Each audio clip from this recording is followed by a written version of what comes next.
Hello and welcome back to another Travel Risk Management, Health, Safety and Security Advisory Tip. My name's Tony Ridley, Editor-in-Chief at travelriskmanagementsolutions.com.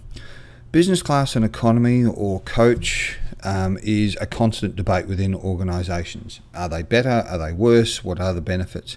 Unfortunately, when we look at the equation, or when organisations consider the facts, is they tend to look at cost and cost exclusively, rather than looking at the whole of journey process. For example, from the time an individual leaves their home until the time they return home from travel is typically where travel risk management strategies apply. And this is also including the pre-travel process, the education, the preparation, and all of those elements that lead up to the actual departure point from one's domicile or one's premises.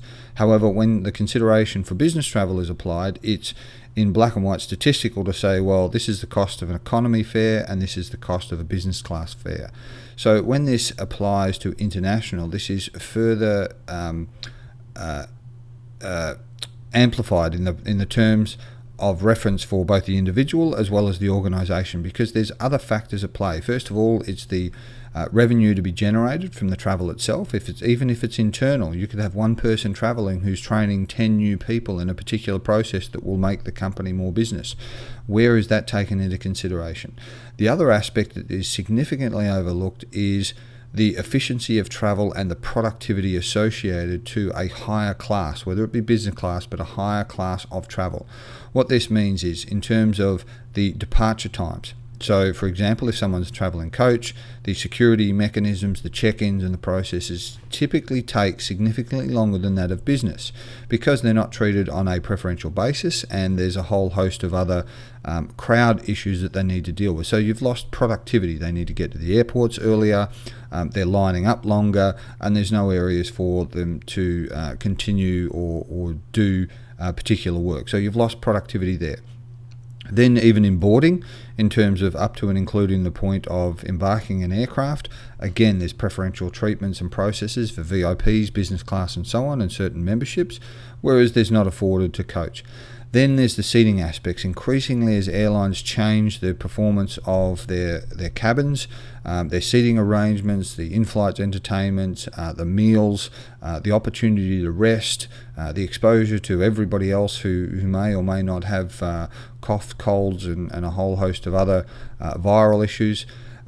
It's not that these are excluded in business or premium class seats. It's that they're significantly reduced for a number of reasons.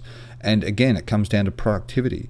For most of us who have tried in coach or in economy, 9 times out of 10 when you try and open your laptop, particularly if you've got anything over a 15-inch laptop, it's almost impossible, particularly as someone then attempts to recline their seat. If you're travelling at night, it can upset and annoy other travellers who again voice their opinions, or again it may be problematic, or in worst case scenarios everybody can see exactly what you're typing on your screen, and certainly details within the organisation. So again, all of these aspects need to be considered, and this continues up to and including the point of arrival, and then transport from the airport, and the list goes on. So if you were to break this down into a logical timeline sequence and look at all of the aspects, business class is significantly cheaper in the long run when considering all of the aspects than that of economy, because it has a greater yield on performance, it has a greater return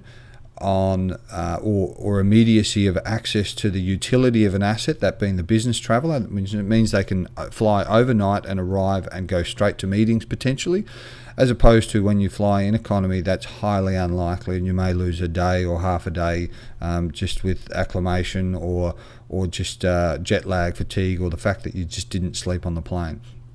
So again, all of these acts considered from a travel risk management perspective tends to lean to a premium membership or business class is better, more efficient and more productive and more versatile for organisations.